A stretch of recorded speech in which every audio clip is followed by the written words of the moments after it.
اگلی دفعہ آؤں گا تو اپنی مائرہ کے لیے اچھا سا رشتہ تلاش کروں گا۔ ماموں تقریباً 2 سال بعد پاکستان آئے تھے۔ کہنے لگے مائرہ کو ہمارے پاس بھیج دو، 2-3 دن بعد چھوڑ آئیں گے۔ امی نے کہا میری طبیعت خراب ہے، اس دفعہ رہنے دو، اگلی دفعہ لے جانا۔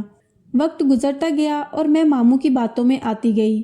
جب بھی فون آتا تو ماموں کہتے کمرے میں جا کر بات کرو۔ میں جلدی سے کمرے میں جاتی۔ اکثر امی ابو کی لڑائی ہو رہی ہوتی تھی۔ ماموں کہتے تمہارے امی ابو ہر وقت لڑتے ہیں، انہیں کچھ سمجھاؤ۔ میں دل ہی دل میں کہتی جب امی ابو کو خود احساس نہیں ہے یا جو مجھے بد دعائیں دیتے ہیں وہ میری بات کیسے مان سکتے ہیں۔ ایک دن امی ابو کی لڑائی عروج پر تھی۔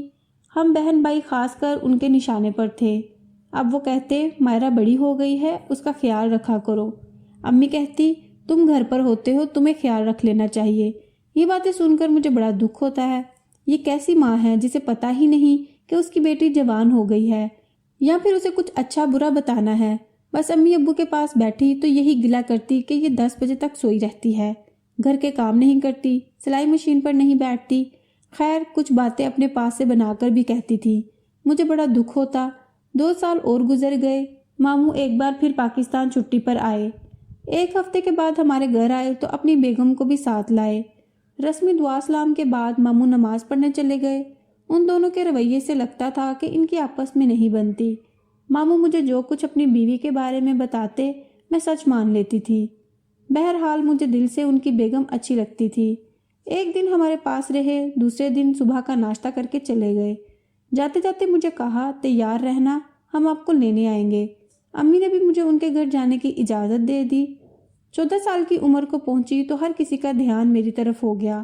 محلے میں دھوم مچ گئی کہ ان کی بیٹی تو ماشاءاللہ بہت خوبصورت ہے۔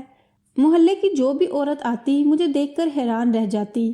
پتلی کمر، باریک ہونٹ، ناگن سی زلفیں۔ محلے کی لڑکیاں کہتی تمہیں تو کسی امیر کے گھر میں پیدا ہونا چاہیے تھا۔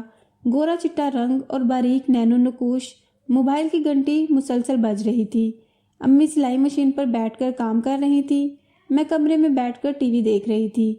امی نے آواز دی مائرہ دیکھو تو فون کس کا ہے؟ میں نے کہا جی امی، اور پھر موبائل کی طرف بڑھ گئی۔ موبائل دیکھا تو ماجو ماموں کا نمبر سامنے تھا۔ امی نے کال ریسیو کی اور کچھ باتیں کی اور پھر مجھے آواز دی کہ آ کر بات کر لو۔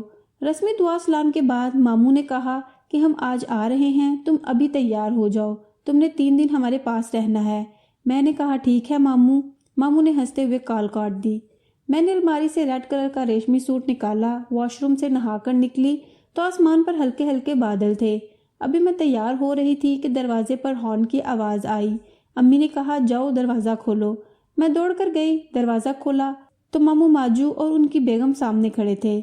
ماموں نے آتے ہی کہا مائرہ جلدی سے تیار ہو جاؤ، موسم پہلے ہی خراب ہے، ایسا نہ ہو کہ راستے میں بارش ہو جائے۔ میں نے کہا ٹھیک ہے۔ پھر جلدی جلدی سے تیار ہوئی، ہلکا سا میک اپ کیا، امی کو گلے لگا کر ملی، ابو کو ملی، چھوٹا بھائی گھر میں نہیں تھا، ان سے مل نہ سکی۔ ماموں نے کہا کہ 3 دن بعد واپس چھوڑ جاؤں گا۔ امی نے بھی کچھ نہ کہا۔ پھر ہم لوگ موٹر سائیکل پر بیٹھ کر ماموں کے گھر کی جانب روانہ ہو گئے۔ راستے میں ایک جگہ ماموں نے بریک لگائی اور ہمیں فروٹ چاٹ لے کر دی۔ ہم نے خوب مزے سے کھائی۔ شام 4 بجے ہم لوگ پھر گھر پہنچ گئے۔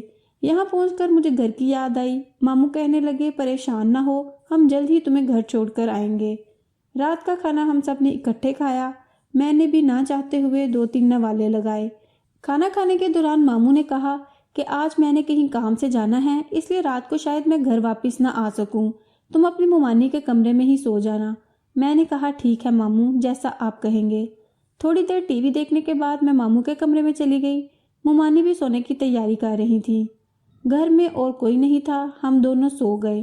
اس رات کیا ہوا، میں کیسے کیسے لٹی، میں کچھ بھی نہیں بتانا چاہتی۔ 3 دن بعد ماموں نے کہا تیار ہو جاؤ، تمہیں گھر چھوڑاؤں۔ میری سمجھ میں نہ آتا تھا کہ ماں باپ کو کیسے منہ لگاؤں گی۔ سارے راستے کوئی بات نہ ہوئی۔ دروازہ امی نے کھولا۔ میں دوڑ کر ان سے لپٹ گئی، جی بھر کر روئی، اتنا روئی کہ امی نے کہا مائرہ آپ گھر آ گئی ہو تو کیوں رو رہی ہو؟ میں امی کو کیسے سمجھاتی تمہاری بیٹی گھر تو آ گئی ہے، پر تمہارے بھائی نے وحشی درندہ بن کر ان کی بیٹی کی عزت گوا دی، پیروں تلے رون دیا ہے، تمہارے کزن نے تمہاری بیٹی کا وہ حشر کیا ہے۔ واپس آتے ہوئے ماموں نے مجھے پہلے ہی بتا دیا تھا کہ اگر تم نے اپنے امی یا ابو کو کچھ بتایا تو تمہارے گھر والوں کو ایسا نقصان پہنچاؤں گا کہ تم ساری عمر یاد رکھو گی۔ ماموں مجھے چھوڑ کر فوراً واپس چلے گئے۔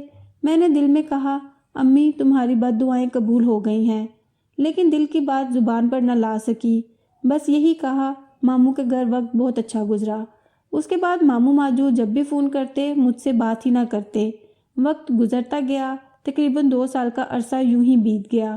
اتوار کا دن تھا، موبائل پر کال آئی۔ امی نے کال سنی تو کال کرنے والا ان کا چھوٹا کزن یعنی ماجو کا چھوٹا بھائی تھا۔ اس نے بتایا کہ ماجو ماموں کو پاکستان آئے ہوئے تقریباً 2 ماہ ہو گئے ہیں کہ ان کی گاڑی کا ٹائر پھٹا اور گاڑی کو آگ لگ گئی۔ ماجد کے جسم کو ایسی آگ لگی کہ موقع پر جاں بحق ہو گیا۔ باجی آپ کو اطلاع دے رہا ہوں 3 بجے اس کا جنازہ ہے، آ جائیے گا۔ میں نے امی سے پوچھا کس کا فون تھا؟ امی بولی ماجد کی گاڑی کو آگ لگ گئی ہے، وہ زندہ جل گیا ہے۔ فوراً ہی میری آنکھوں سے آنسو جاری ہو گئے۔ میں دوڑ کر کمرے میں گئی، اللہ کے کلام کو سینے سے لگایا اور کہا یا اللہ تیرا لاکھ لاکھ شکر ہے، تو نے دنیا میں ہی مجھے انصاف دے دیا۔ امی نے پوچھا تمہیں ماموں کی وفات کا کوئی دکھ نہیں ہوا؟ میں نے کہا امی جان دکھ تو بہت ہوا ہے، لیکن کیا کریں، ہم نے بھی تو اس دنیا سے رخصت ہی ہونا ہے۔ خیر ہم نے ماموں کی لاش دیکھی تو اللہ یاد آیا۔ 6 فٹ کا جوان جل کر راکھ ہو چکا تھا۔ میری ماں کے بھروسے کا خون کیا تھا اور پھر قدرت نے اس کا وہ بدلہ لیا کہ وہ آخری وقت میں مجھ سے معافی بھی نہ مانگ سکا۔ آج تک میرا اسے معاف کرنے کا دل نہیں چاہتا۔ تو دوستو آپ کیا کہتے ہیں؟